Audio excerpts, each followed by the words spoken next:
Gracias por escuchar los podcasts de Radio Nacional. Acceda a todos los programas en rtv.es/a la carta.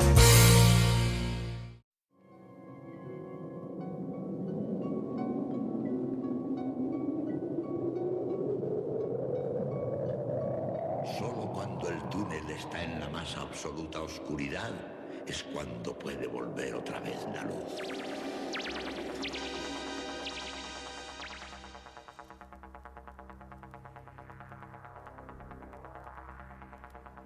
Estás entrando en el espacio en blanco. Una puerta a nuevas dimensiones de la existencia. Una nueva perspectiva sobre la realidad. Espacio en blanco.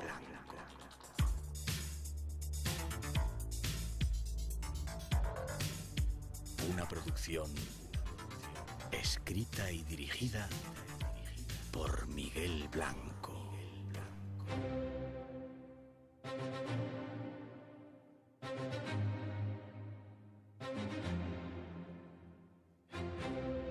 Hola, buenas madrugadas, ¿estáis listos?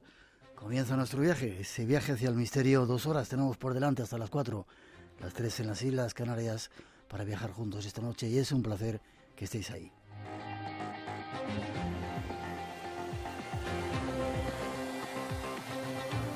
Algo que ya comenzamos en directo desde el estudio 101 de la Casa de la Radio, cuando son las 2:07, 1:07 en las Islas Canarias, con los saludos esta noche de todo el equipo que se encarga de realizar el programa.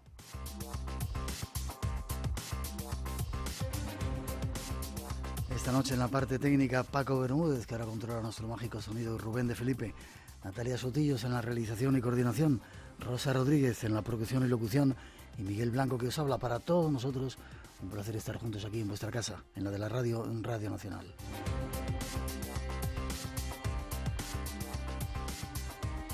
Al comienzo, dar las gracias a algunas personas que han venido a vernos de Barcelona y de Madrid, algo que se está convirtiendo en algo ya clásico y habitual, venir a ver el programa. Os lo agradecemos, espero que os guste estar aquí con nosotros.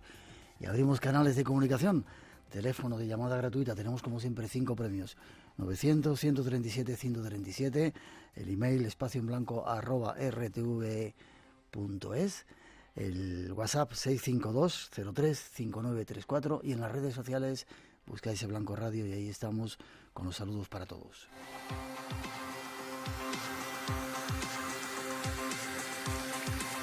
Tenemos todo listo ya para conectar con vosotros, y esta noche tenemos invitados ilustres, como casi siempre. Detrás de esa introducción nos presentamos a algunos de ellos, siempre con la recomendación de que no os perdáis el programa, ya veréis.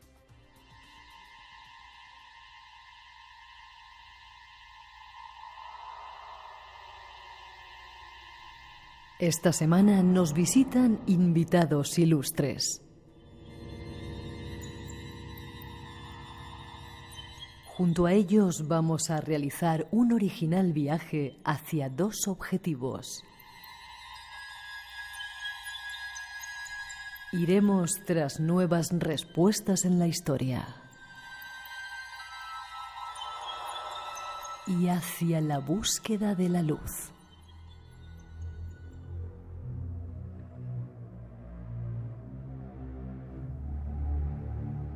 Para la primera parte contamos con la presencia de 2 buscadores de puntos en la historia.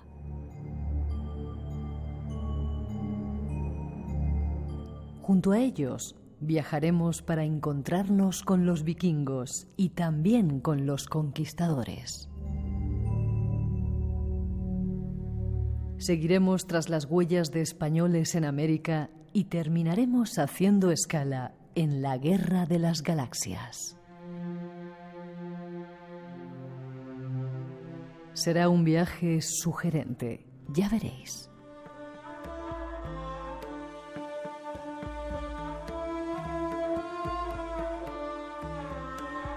Después nos visitará un brujo.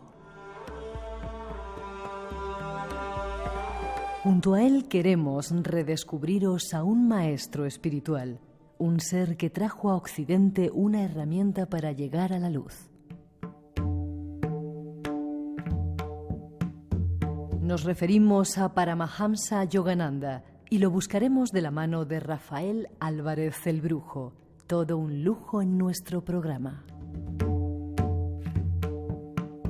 Esas son las intenciones de hoy. Un nuevo espacio en blanco se abre ante ti. Sé bienvenido.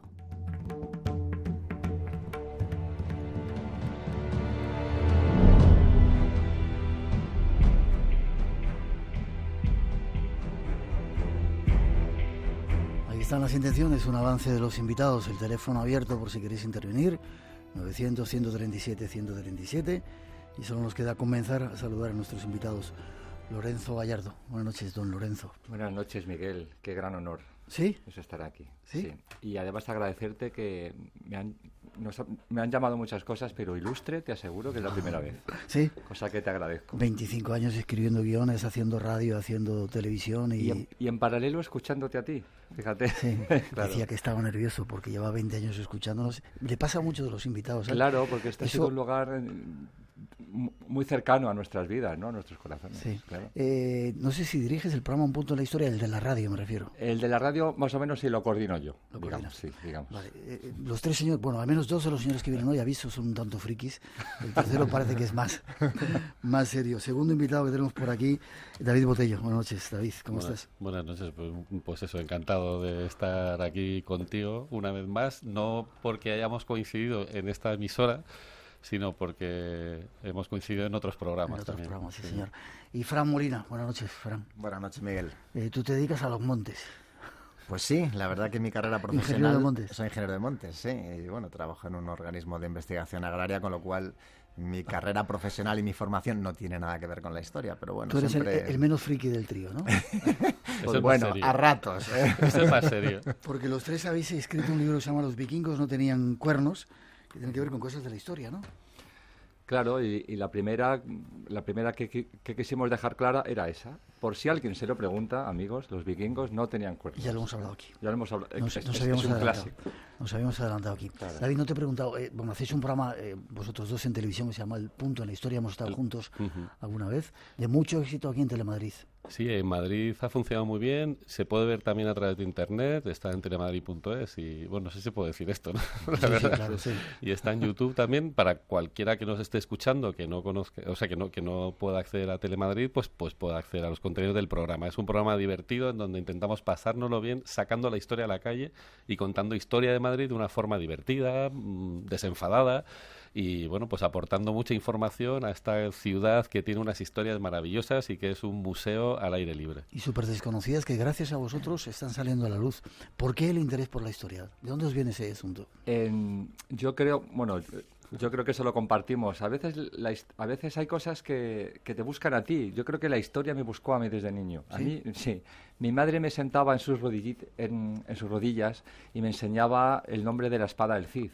Y las hijas del Cid, doña Elvira y doña Sol. Y yo tenía 4 añitos y me quedaba con todo. Y yo veía películas y decía, pero si estas películas que veo son como las historias que me cuenta mi madre. Y entró un amor por el conocimiento, por las vidas de otras personas anteriores a nosotras, que no es más que eso la historia. Y bueno, pues con los años aprendes cosas, te diviertes mucho y aquí estamos. Y esto me ha llevado a estar aquí contigo esta noche. Si te parece poco premio... Bueno, yo te lo agradezco. Es curioso lo que se aprende de la historia.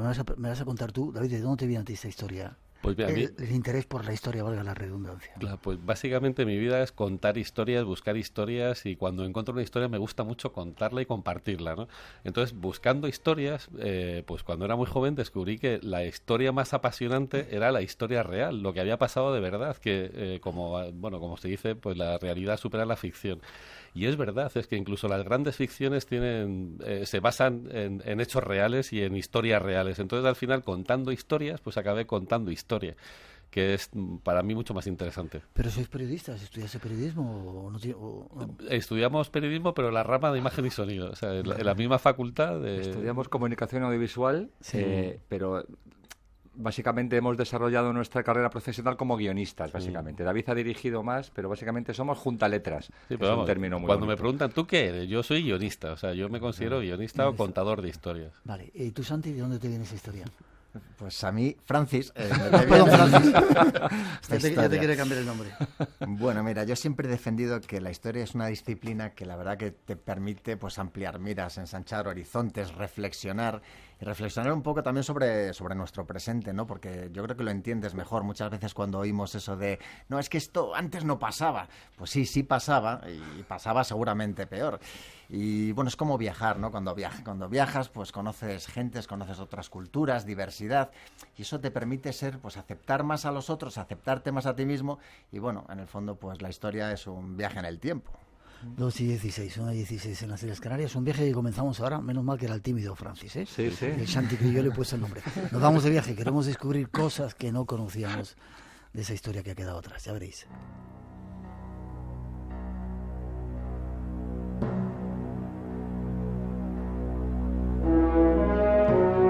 Viajamos por la historia, en esta ocasión a la búsqueda de un pueblo legendario, los vikingos.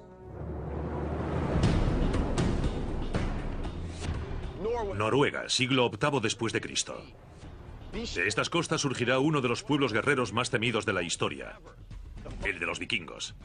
Los han llamado los ángeles del infierno de la Edad Media, y durante 300 años su dominio se extendió por Europa, Oriente Próximo e incluso llegó a América. Un pueblo legendario y temido. Los han calificado de piratas, saqueadores y paganos. Siglo VIII después de Cristo.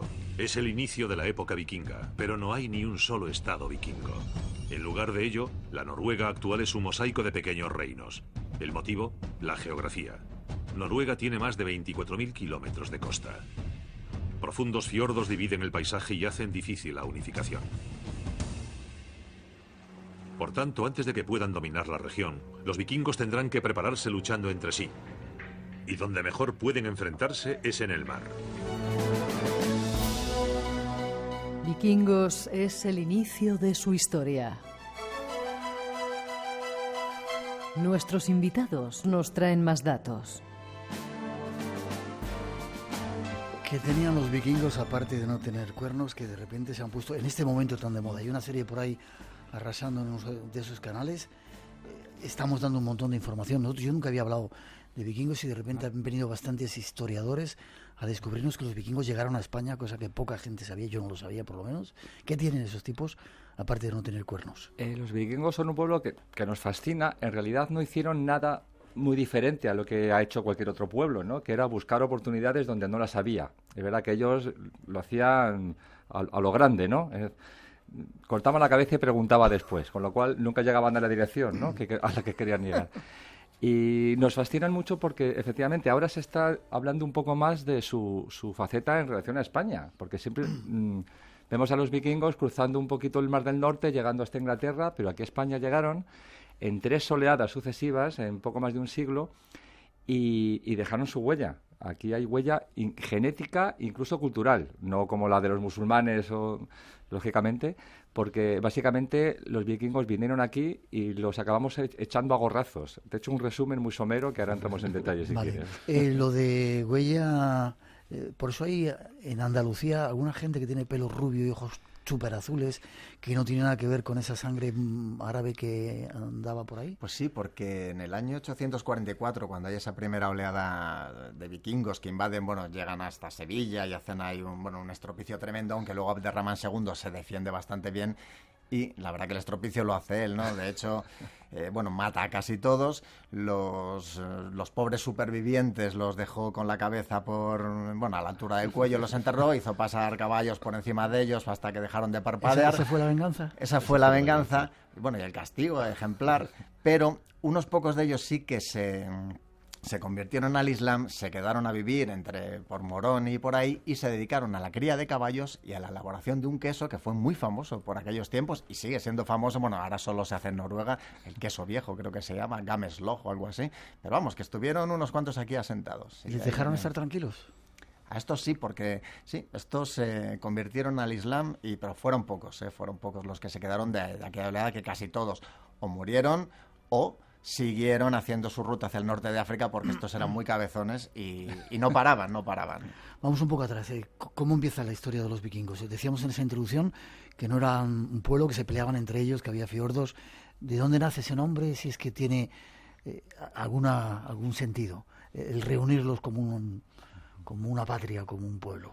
Bueno, los vikingos eran un pueblo que estaba en el norte, entonces se les llama a los hombres del norte, ¿no? También se les llama normandos, que aunque parezca mentira, es el mismo pueblo que luego conquistó también Inglaterra y que tuvo una presencia muy, muy asentada, digamos, en toda Gran Bretaña. Entonces, ¿de dónde viene el nombre? Pues viene pues eso, de los hombres del norte, y luego, si no recuerdo mal, creo que venía del tipo de embarcación que tenían, o qué era, o cómo era esto. Alguno me echó una mano. Vikings, hombres guerreros. Yo creo que los Vikings hombres guerreros. Los hombres guerreros era un apelativo que se ponían ellos mismos, ¿no? La primera incursión de la que hay constancia histórica fue en Lindisfarne, ¿no? Lindisfarne. El monasterio de Lindisfarne. En Northumbria. Que ahí fue donde empezaron a acuñar esta leyenda negra de los demonios del norte, ¿no? Porque, bueno, llegaron y arrasaron con todo lo que encontraron a su paso. ¿Eran tan duros ¿no? como tenemos idea, que machacaban por donde pasaban? Bueno, es que en esa época todo el mundo era muy duro. Es que aquí estábamos en plena reconquista. Entonces, con tonterías andábamos todos las justas, ¿no? Y entonces, bueno, esto es lo que pasa, pues tenían esos barcos, los drácares, ¿no? Que eran tan imponentes, ¿no? Que estaban diseñados para dar miedo y para ser muy ligeros, para poder desplazarse por el agua de cualquier manera, incluso por muchos ríos que parecía que no eran navegables, pues ellos llegaron a entrar, ¿no? Yo creo que fueron de los primeros que llegaron a Sevilla a través del río, ¿no? Remontando el Guadalquivir. Claro. Entonces, bueno, pues era un pueblo que daba miedo porque eran muy burros y sobre todo porque eran paganos, ¿no? Que en esa época donde, bueno, la Edad Media, la unidad religiosa alrededor del cristianismo pues estaba muy asentada en toda Europa, pues claro, llevaban unos señores que no tenían cuernos pero que eran muy burros y claro, pues daban mucho miedo. ¿Y cuándo Sí, perdona. No tenían cuernos, efectivamente, pero los monjes de los monasterios medievales, para recalcar el terror que suponía pues toda la destrucción, la muerte que iban sembrando en sus acechos, pues parece que les pintaban pues como lo que eran, como lo que sentían ellos que eran demonios, y como todos sabemos, pues los demonios tienen cuernos. Esa es una de las teorías de por qué se les pintan de ahí cuernos. Le viene la idea. Luego fue del romanticismo, ¿no? Se inventan el romanticismo para... No, del romanticismo hablaremos mucho seguro hoy, porque casi todas las leyendas vienen del siglo XIX, del romanticismo, que les gustaba pues magnificar pues estas imágenes así poderosas, ¿no? Y estas historias terribles de amores y odios, ¿no? Entonces, bueno, pues hubo un ilustrador en el siglo XIX que le puso unos cuernos ilustró un libro de vikingos con unos cuernos, y luego Wagner ya cuando hizo lo del Anillo de los Nibelungos y todas estas óperas tan tremendas que hablaba de vikingos, pues también les puso con los mismos cuernos que había visto en esas ilustraciones. Entonces al final pues se fue magnificando y se fue quedando un poco en el inconsciente colectivo que los vikingos, Vicky el vikingo, tenía cuernos, ¿no? Y entonces pues todos pensamos que lo tenían. Y ahora, si me permites, Miguel, perdón, simplemente... Habla el tímido. Que no quería hablar. Claro que me lanzo. No, que por terminar con esto de los cuernos de los vikingos, lo que sí que se han descubierto son un par de cascos de vikingos en Vixo, que está pues al norte de Dinamarca, pero son cascos con unos cuernos así muy ribeteados en forma de lira, y eran cascos heroicos religiosos, de un carácter ceremonial y nunca en combate, que eso nunca los utilizaban en combate porque, bueno, como comentas tú muchas veces o como comentáis, era un arma que no podía utilizarse, ¿no? 2:24, déjame que ponga una cosita, 1:24 en las Islas Canarias. Espacio en Blanco, en Radio Nacional, con Miguel Blanco. Esta noche poniendo algunos puntos en la historia. La leyenda de Cudillero, ¿qué es esto? Pues esa es la otra herencia vikinga que hay en España. Esto, bueno, no sé si está, o sea, forma más parte del acervo mítico. Es una tradición, claro, es una tradición. Pero las tradiciones no vienen del aire, efectivamente. Claro. Que si hablamos antes de esa herencia en la parte musulmana de la península, pues en el norte, en la parte cristiana, pues también en Cudillero, pues hubo un asentamiento. Cudillero, Galicia. En Galicia. Y ahí pues ahí lo que queda es un dialecto que parece ser que sí que viene del norte, que es el pixueto, ¿no? Que también nos hace mucha gracia el nombre, ¿no? Porque te quedas todo picueto.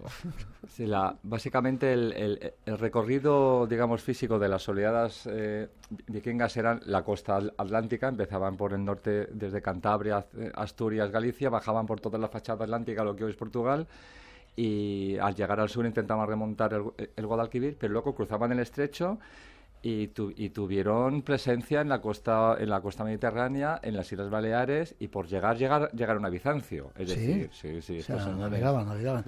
Me dicen que Cudillero está en Asturias. Está en Asturias. Está en Asturias, sí. ¿A quién tenemos que pedir disculpas? A los cudilleros. A los cudilleros.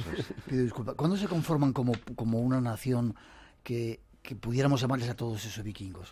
¿En algún momento en la historia? Que nunca compartían una cierta unidad por una cuestión lingüística. Ellos nunca existió, digamos, una nación vikinga. De hecho, lo que sí que hacían, o sea, lo de ir de vikingos era como una tradición dentro de esos pueblos, ¿no? Cuando se embarcaban, cuando eran, pues yo qué sé, ya haría los 14 años, ¿no? Que ya eran hombres, pues entonces les metían en el barco.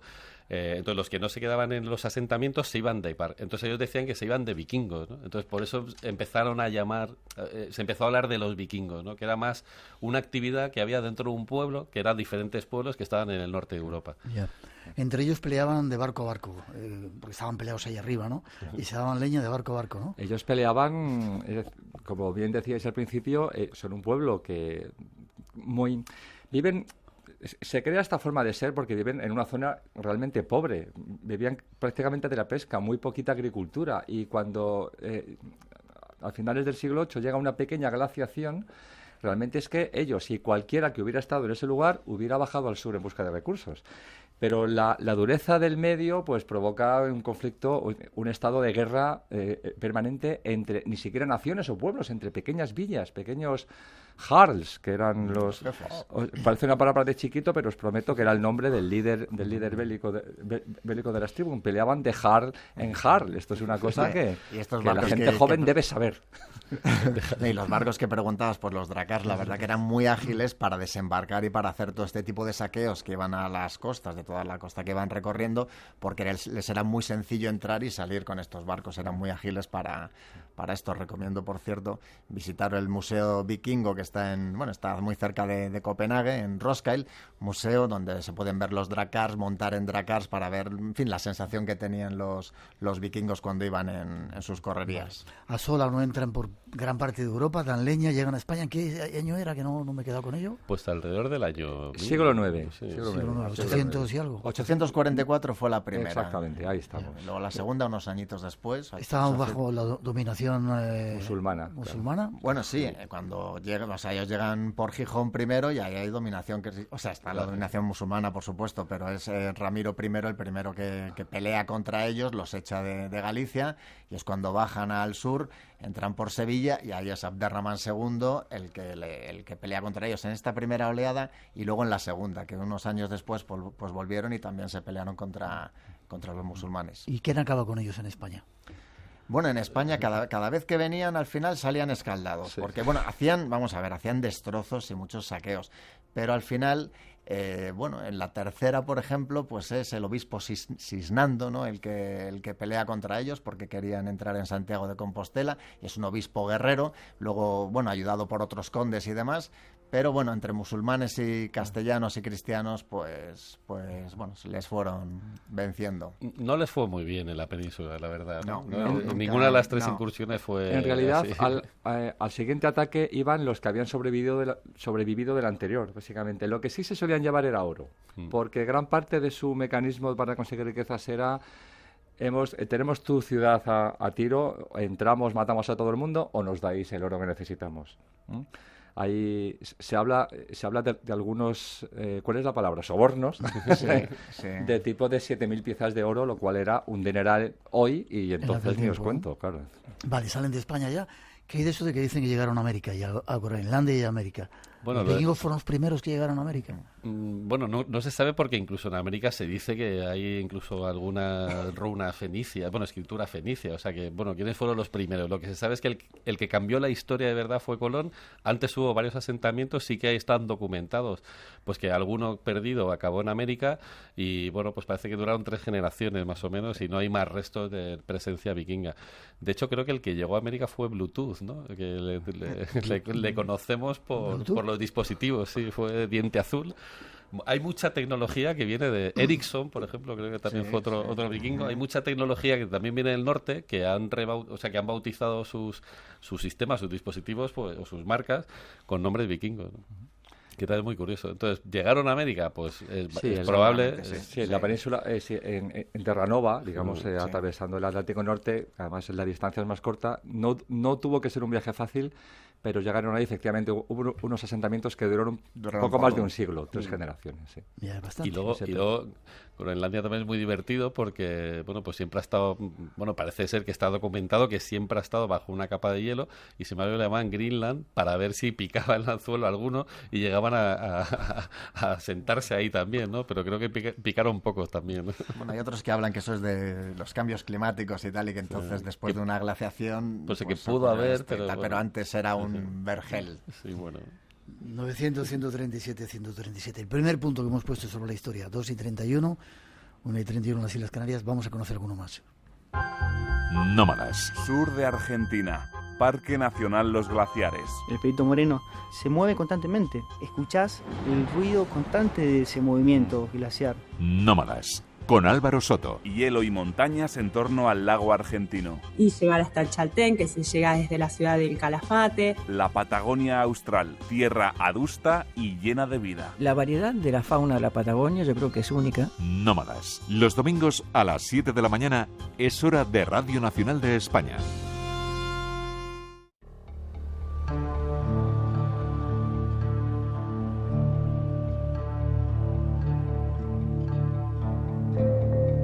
Adelantemos unos pasos nuestra historia, justo hasta el momento de los conquistadores españoles, concretamente hasta el tiempo de Pizarro. En 1532, un grupo desesperado de conquistadores españoles zarpó hacia tierras desconocidas de América del Sur.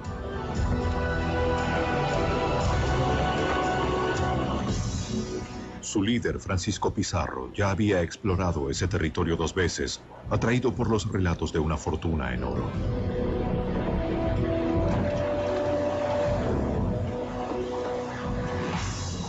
Reclutó 180 soldados españoles bien armados, con la promesa de compartir cualquier tesoro que descubrieran o capturaran.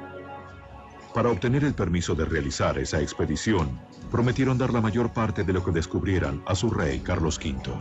La mayoría había viajado miles de kilómetros desde España al Nuevo Mundo años antes, soportando enfermedades, guerras y otras penurias. Allí esperaban hallar el Dorado.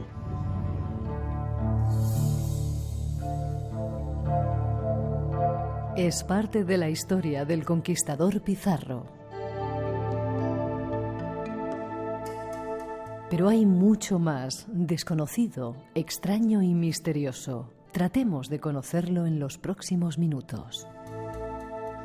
Lo primero es cómo Pizarro, con un grupo pequeñito de españoles, llega y conquista un imperio increíble como es el Imperio Inca, de miles y miles y miles de personas. Llevamos 500 años dándole vueltas a este tema.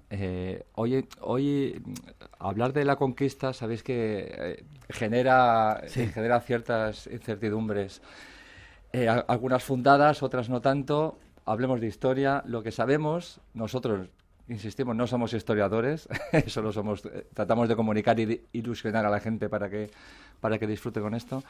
Sabemos que fueron una panda de aventureros, en este caso comisionados por el emperador y capitaneados por un animal de bellota, que era Pizarro. Animal de bellota. Animal de bellota, con todos mis respetos. Un animal de bellota además es una cosa deliciosa. Muy extremeña, además. Era muy extremeño, eso, Castellano entonces, pero extremeño. Efectivamente, él decía, con 187 hombres hemos conquistado un imperio.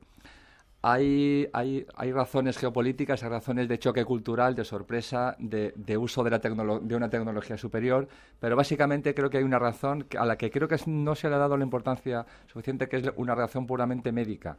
Hubo una cuestión biológica.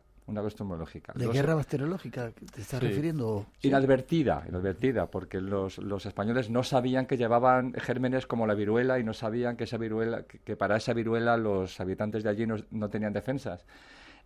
Porque antes de llegar al continente habían arrasado el Caribe con la viruela y las enfermedades.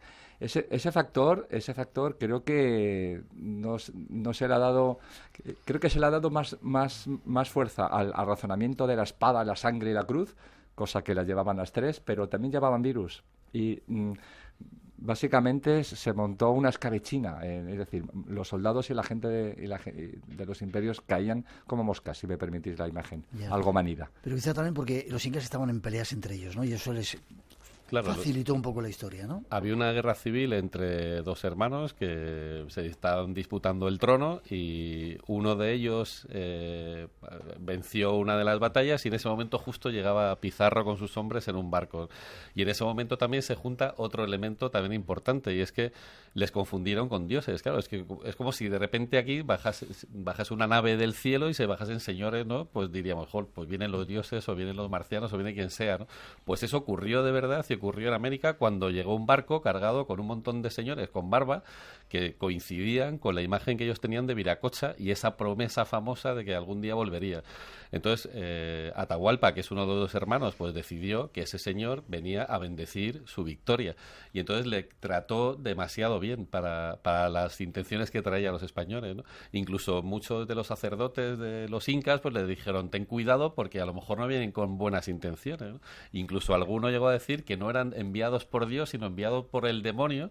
Pero aún así, pues cuando la famosa matanza de Cajamarca, pues los indios no se defendieron, ¿no? Los incas no quisieron defenderse porque parece ser que Atahualpa dio la orden de no ataquéis aunque nos ataquen. Y así acabó la cosa, como el Rosario de la Aurora. ¿Y quiénes son esos 13 de la fama? Bueno, es que previamente a esto que contaba David, pues es que este personajón que era Pizarro nos ha dejado para la historia un momento de esos pues memorable. Y es que después de llevar pues 2 años y medio intentando descubrir y conquistar el Perú, pasando todo tipo de penalidades, enfermedades, hambrunas, picaduras de mosquitos del tamaño de gorriones, mordiscos de caimanes, flechazos de los indios a mala idea, en fin, todo tipo de penurias, pues se asientan en la Isla del Gallo, en la actual Colombia, para esperar que lleguen refuerzos. Y entonces lo que llega es una nave comandada por Juan Tafur, que viene de Panamá, con un mensaje muy clarito. Juan Tafur les dice, mira, ha dicho el gobernador de Panamá, Pedro de los Ríos, que os volváis corriendo todos a casa, que aquí no gastamos un real más, ni una vida más se gasta en esto, porque hay que centrarse en la más real empresa de Centroamérica. Y entonces es aquí cuando Pizarro oye todo esto y, bueno, un hombre parco en palabras y en gestos, pues hizo una raya en la arena con su espada y dijo, por este lado se va a Panamá a ser pobres, por este otro al Perú a ser ricos. Escoja el que fuere buen castellano, lo que más bien le estuviere. Bueno, no acababa de terminar de pronunciar la frase cuando todos se subieron al barco corriendo porque querían irse de allí al otro lado al barco de Juan Tafur porque querían ser pobres, a tomar un baño caliente, a perder de vista el cabezón de Pizarro, a los mosquitos y a los indios. Pero únicamente 13 se mantuvieron con él, aguantaron allí y entonces gracias a eso consiguieron llegar, descubrir y conquistar el Perú. Luego llegaron más refuerzos, pero bueno, fue gracias a estos hombres conocidos pues por los 13 de la fama. Los 13 de la fama. Ahora vamos a hablar un poquito más de españoles. ¿Cómo terminó Pizarro? Pues malamente, como acabaron todos los conquistadores. Porque aparte de la guerra civil que hubo entre incas, también hubo una guerra civil castellana, ¿no? Entre los dos socios, que era Pizarro y Almagro. Entonces, bueno, la primera parte de la guerra civil la ganó Pizarro, que fue el que se hizo fuerte. La segunda parte de la guerra civil la perdió porque los hijos y los amigos de Almagro pues le pasaron factura también. Hubo una venganza y acabó pues eso, muy malamente, asesinado en su casa. Se cuenta que con más de 20 estocadas en el cuerpo. que digo yo que con 6 o 7 ya... Ya, me ha servido. Con una buena en la cabeza. ¿Quién le mató? ¿Se sabe? Pues los hijos de los hijos de hijos de Almagro. Mm. Un hijo del propio Almagro, no recuerdo su nombre, la verdad, lamentablemente, fue el encargado de vengar a su padre y hacerlo con propiedad, digamos. Que muy curioso este Almagro también, hay una anécdota entretenida, que es que cuando él vuelve a España a pedir refuerzos y provisiones y se entrevista con el propio Carlos V, Almagro había recibido un flechazo en el ojo y el atuerto. Y entonces, cuando está hablando con Carlos V, le dijo, mire, es que en la conquista del Perú nos está costando un ojo de la cara. Y de ahí viene ahí quedó la frase para nuestro refranero español. Vale, otro ejemplo de que la historia, conocer de dónde vienen las cosas, nos hace disfrutarlas más. Sí, 2:41, 1:41 en las Islas Canarias. Depende del punto de mira que veas la historia. Yo he estado analizando algunos textos de los latinoamericanos, ¿no? En América, cómo nos ponen los españoles. Claro. Vamos a seguir hablando un poquito más de ellos. Y no os perdáis, digo a nuestros oyentes, la segunda parte del programa que viene, Un Brujo, ya veréis. Esta noche, en Espacio en Blanco. No solamente existe lo que se puede medir, lo que se puede tocar y lo que se puede ver con los ojos físicos, ¿no? Creo que las personas se hacen mejores personas cuando conectan con el misterio.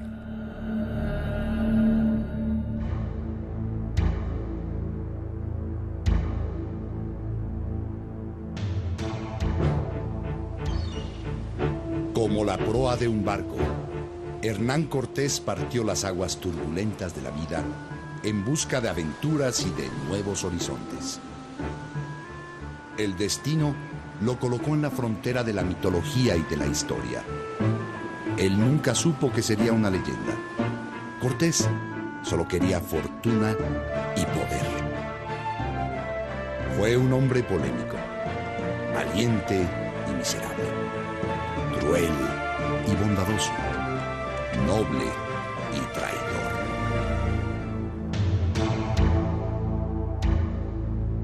Hernán Cortés, uno de los muchos españoles que estuvieron en América. Es el más conocido, pero hubo otros muchos que se adentraron en los territorios de los indígenas americanos.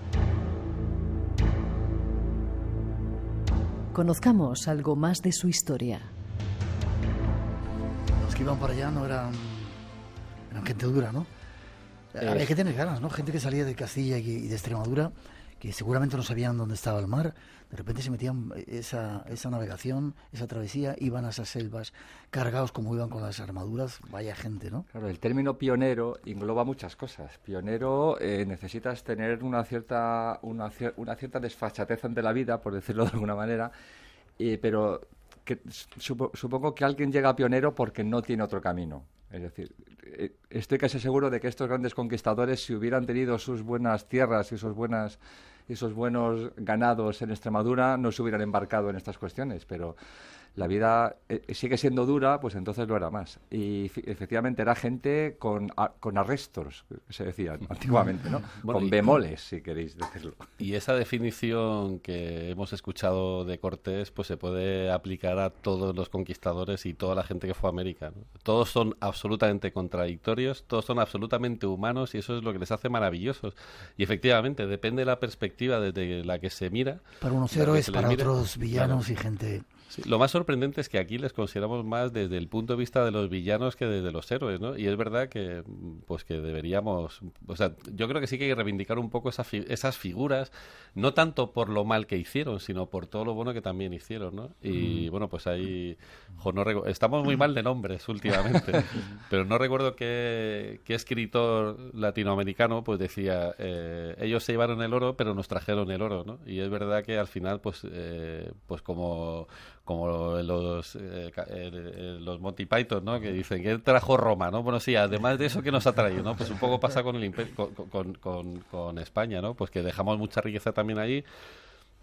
La primera universidad que se hizo en América la hicieron los españoles, y el primer ferrocarril que se hizo en España, pues se hizo en Cuba, ¿no?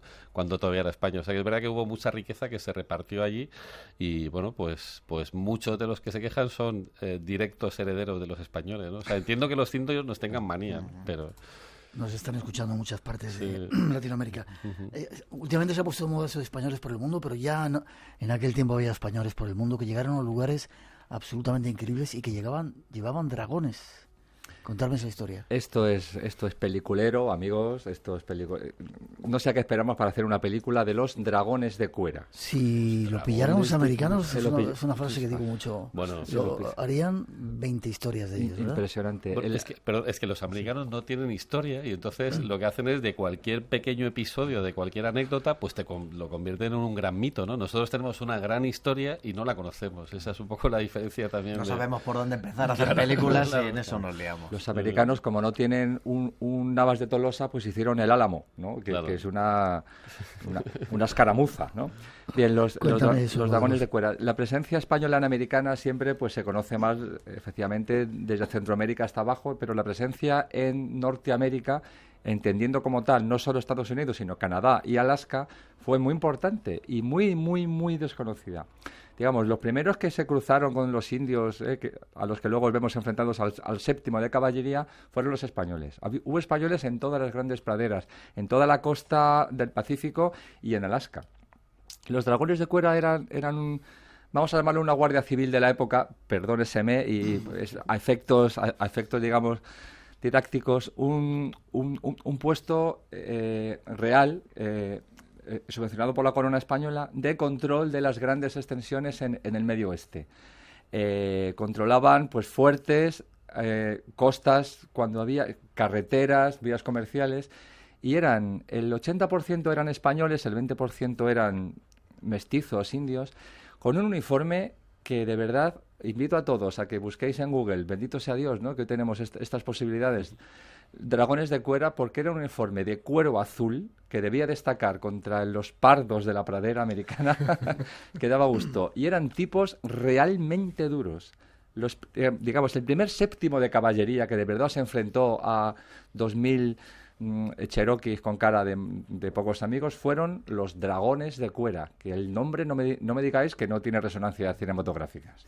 Y luego, ¿quieres decir algo, David? No. Y luego era curioso porque esos españoles llevaban perros, que era al parecer algo extraño desde el punto de vista de los indígenas, ¿no? Y cuando los veían, perros a más duros, ¿no? Claro, sí. Claro, perros entrenados para hacer daño. Claro, todo esto estamos hablando en tiempos de conflicto.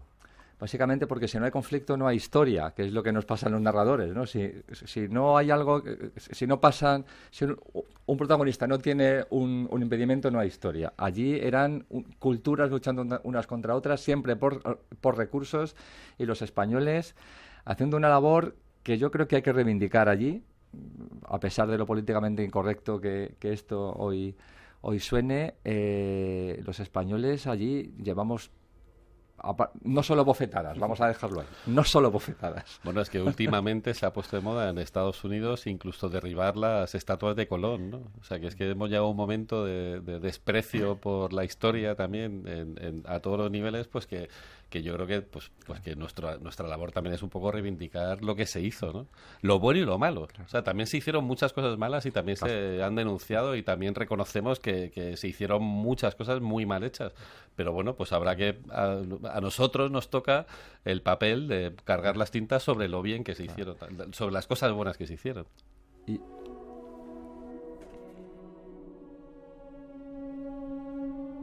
¿Qué querías decir? No, que a la vez en Estados Unidos, sin embargo, se reivindican figuras como Bernardo de Gálvez, que creo que Francis de esto está más puesto que nosotros. Sí, es que es otro gran personaje apartado absolutamente al rincón de héroes españoles olvidados. Él ya tenía un enorme currículum y laureado currículum militar, pero pasó al final a la eternidad por ser el héroe de Pensacola. Es que cuando España le declara la guerra a Inglaterra para ayudar a las 13 colonias, le encarga a Gálvez, que entonces era el gobernador de Luisiana, que recupere todas las fortalezas del Golfo de México.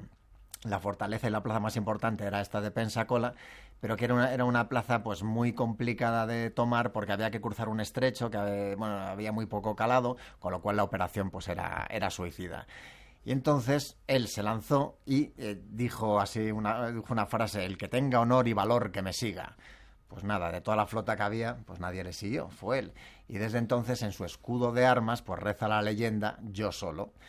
Bueno, pues Gálvez, al final los demás, pues viendo el valor que tenía Gálvez, le siguieron y consiguieron tener todas esas victorias que el propio George Washington reconoció que habían sido muy necesarias para el resultado de la guerra de la independencia. Y bueno, por estas y otras consideraciones, en 2014 concretamente, el mismísimo Barack Obama le hizo ciudadano de honor de los Estados Unidos, le concedió la ciudadanía de honor, que este hecho solo lo tienen otras 7 personas, entre ellos pues Winston Churchill y Teresa de Calcuta. O sea que es un español muy reconocido allí, tiene su ciudad, su condado, y aquí no lo conocemos de nada. Tendremos su estatua en Colón dentro de poco. ¿Bernardo de qué?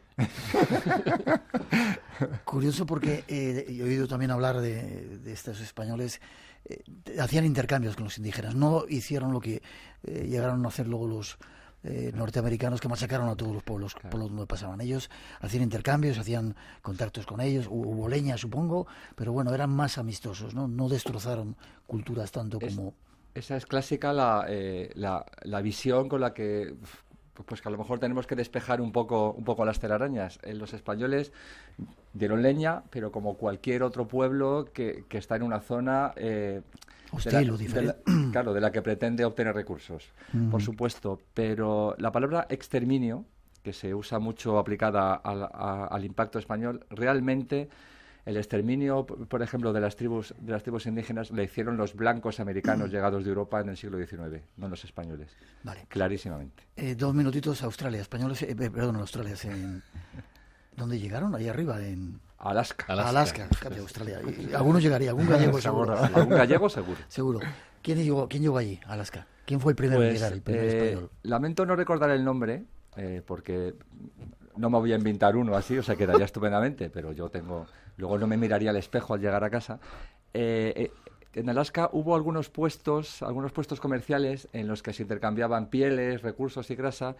Pero lo interesante fue las buenas comerciales que hicimos algunos españoles allí con rusos. ¿Con rusos? Con rusos, sí. Porque Alaska fue posesión rusa. Estados Unidos, digamos que se ha hecho a base de conquista, pero también de compra. Tal vez en otro momento hablemos de cómo los americanos compraron Luisiana y la Florida a España, y Rusia y Alaska a Rusia.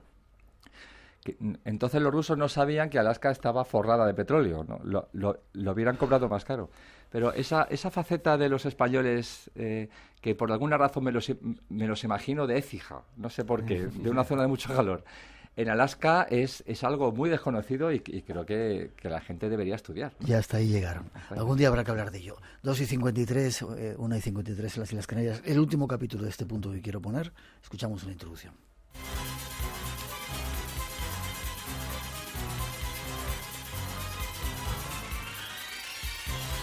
Viajemos por el tiempo hasta nuestros días, o quizás más allá, hasta el futuro. No hay escapatoria. No me obligues a destruirte. Luke, todavía no te has dado cuenta de tu importancia.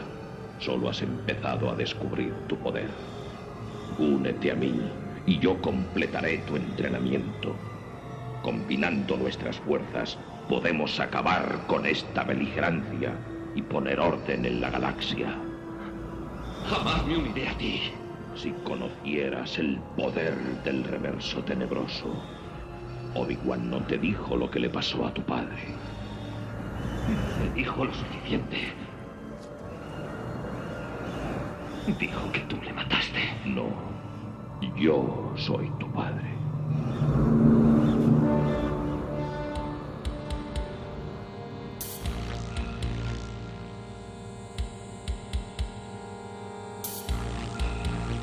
Es una escena de Star Wars, la saga de la Guerra de las Galaxias. Un fenómeno mundial que cambió la forma de hacer y ver el cine. Una serie de películas que guardan dentro de sí muchos mensajes ocultos, muchas claves. Nuestros invitados nos ayudan a descubrirlas. Tenemos muy poco tiempo hasta las noticias, os quedáis luego un ratito más, cortito porque hay un brujo esperando. Solamente unos frikis como vosotros podían meter en un libro de historia una historia, vale la redundancia, que tiene que ver con la Guerra de las Galaxias. Bueno, y otros frikis que se han casado por aquí, que han venido a ver. Eso nos han contado. Sí. Claro. ¿Por qué? ¿Por qué metéis? Hay que justificar por qué hablamos de la Guerra de las Galaxias en un libro de historia. Pues porque consideramos que para acabar el libro, pues la Guerra de las Galaxias es un mito, es una mitología del siglo XX, ¿no? Yo creo que va a trascender y aparte nos lo pasamos muy bien. Básicamente. Además he visto cómo iba repitiendo el texto de ese fragmento, que te lo sabes todo. Hasta los efectos especiales te podría hacer. Tal vez no sea el momento, pero... Bueno, ¿de dónde viene eso de...? Primero, quizá preguntaros por el creador, ¿no? George Lucas. ¿De dónde le viene a esta historia? Parece que le dieron muchos palos, nadie creía en esa idea. Un tipo tímido, ¿no?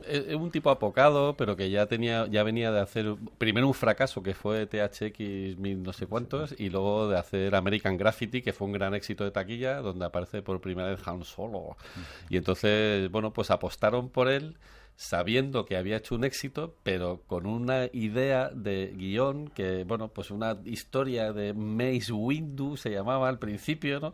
Que empezaba así: esta es la historia de Mace Windu, un reverenciado Jedi Venda del planeta de los Ofuchi, emparentado con Usbi CJ Tape, aprendiz de Padawan del famoso Jedi. Toma ya. Todo eso decía. Hoy sabemos lo que es un Padawan, lo que es un Jedi, pero entonces nadie sabía qué quería decir. Y entonces fue una pelea, pues básicamente le decían: aclárate, por favor. O sea, Jorge, George, aclárate, Lucas, aclárate, porque es que no hay quien se entere con esta historia. De hecho, la primera trilogía, que es el capítulo 4, que es una locura ya en sí misma, iba a ser la primera película. O sea, él quería meter todo ese contenido en una sola película y al final le convencieron de que, bueno, que la trocease, y al final, bueno, pues aprendió a base de mucho trabajo y mucho esfuerzo y mucho tesón, pues a escribir un guión que se entendiese, ¿no? Aún así, bueno, podemos hablar mucho de ese guión. Vale, en un minutito, de repente estaba rodando la película y tampoco lo entendía la gente que estaba afuera. Nadie sabía nada. Nadie sabía lo que estaba pasando. Nadie sabía nada porque era una película absolutamente incomprensible, porque rompió radicalmente la forma de rodar una película, la forma de hacer efectos especiales. La primera proyección que la hizo con películas, o sea, con trozos de película, con aviones en blanco y negro que sobrevolaban, las escenas, ¿no? Entonces nadie sabía muy bien cómo iba a ser la película, hasta el punto de que parece ser que el único que vio, que olió un poquito de lo que podía ser después de esa primera proyección fue Spielberg, que le dijo: creo que tienes un taquillazo. El resto de la sala se tiraban de los pelos, especialmente el productor, que decía: pero Dios mío, ¿dónde me he metido? Que esto va a ser una ruina. 30 segundos. ¿Y de dónde sale toda la filosofía? O sea, 30 segundos, luego tenemos un poquito más de tiempo. La filosofía Jedi. Sí. La filosofía Jedi es una mezcla de montones de cosas. Es un invento sincrético, como hacen los genios, que juntan cosas de allá y acá y crean una cosa seria. Es una mezcla de budismo, de un código caballeresco medieval. También está el código bushido japonés, y todo en un mare magnum. Pues hoy va la gente disfrazada por la calle con espaditas, incluso hay quien se casa, en un rito de Jedi, no te creas. Y no solo eso, sino que quieren que el jediismo sea una religión oficial. Y bueno, que ya lo es, sí, sí. De eso hablamos después. Hablamos después porque tenemos que hacer una pausa para las noticias de las 3. Las 2 en las Islas Canarias. Luego regresamos. Hay mucho más misterio esperándote aquí.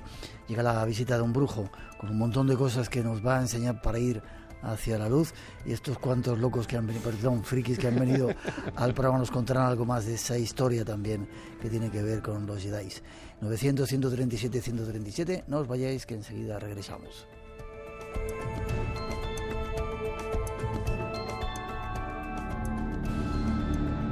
Esta noche, en Espacio en Blanco. No solamente existe lo que se puede medir, lo que se puede tocar y lo que se puede ver con los ojos físicos, ¿no? Creo que las personas se hacen mejores personas cuando conectan con el misterio.